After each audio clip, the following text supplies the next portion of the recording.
I'm Austin Rohr, and this is your Pit Traffic Tech Tip.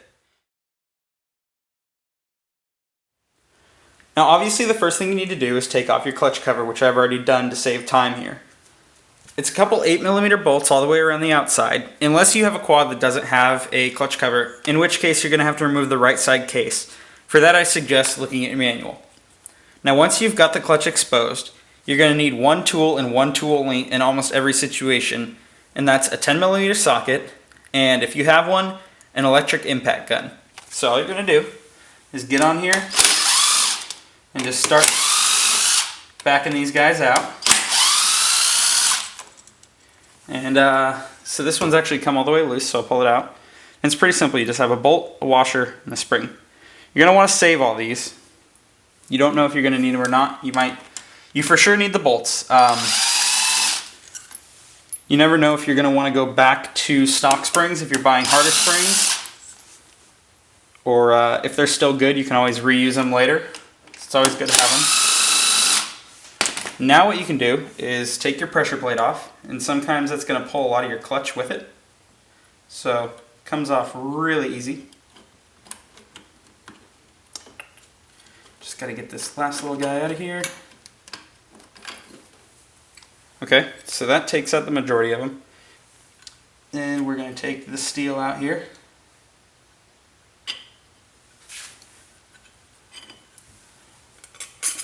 Looks like there's a couple more back here. You have to obviously get them all out. So just try and work those out. Easiest places, there's space right here and right here so you can get your fingers back there. That might be in different spots for different quads, but generally that's going to be the case. Now I have everything out as far as my clutch fibers and my clutch steels. A lot of people are really concerned about keeping these in order because you want to make sure that you put the same order back in. But really what you need to remember, at least in most cases, is the last fiber or steel or whatever the case in here, because after that it's going to go in a pattern of one or the other. So it's really just important that you know what the first thing was in there. In some cases you're going to have, it's going to look sort of like a steel, but it's going to be like a spring plate or something along those lines. It really depends on the manufacturer. In that case, you're going to want to make sure that you know where that goes. And then after the fact, you want to make sure you know which was the first in there. Because again, all it is an alternating pattern. You're going to go from fiber to steel to fiber to steel and so on. So once you know what the last one is in there, you're good to go. And then when it comes time to reinstall your clutch, I don't have my new one with me today, so I'm just going to show you an example here. You're just going to want to take them and put them back in the exact way that they go, one at a time. And in most cases, I know in this one, there's no real certain way to do it right or wrong. You just have to line it up with the grooves and slide them back, so on. It's, alternating. It's really hard to put them on more than one at a time.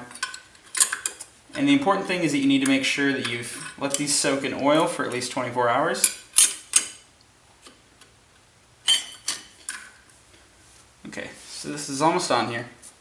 And before I put the rest of it on, I just want to point out, if you're concerned about the condition of your clutch basket or your inner hub, what you do is you check for grooves on these edges right here, which are pretty much covered up, but you're going to see there's edges up here, and if they've been grooved out as a result of your fibers spinning back and forth and grinding on them, and they're significant grooves because there's usually a little bit of marking.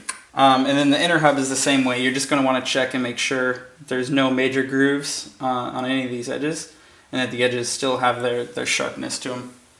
Then we're going to take the pressure plate. All you got to do is line these up with these holes.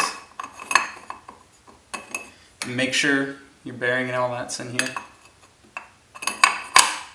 Line that up, push it in. And I'm not going to put all 6 of these on for the sake of the video, but you're going to put the spring on. It's not going to be compressed, it's not going to go all the way in there. Do a couple hand threads, take that manual impact.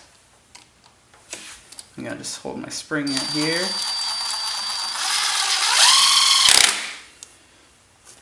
sink that guy down, and then you're going to want to do this in a star pattern.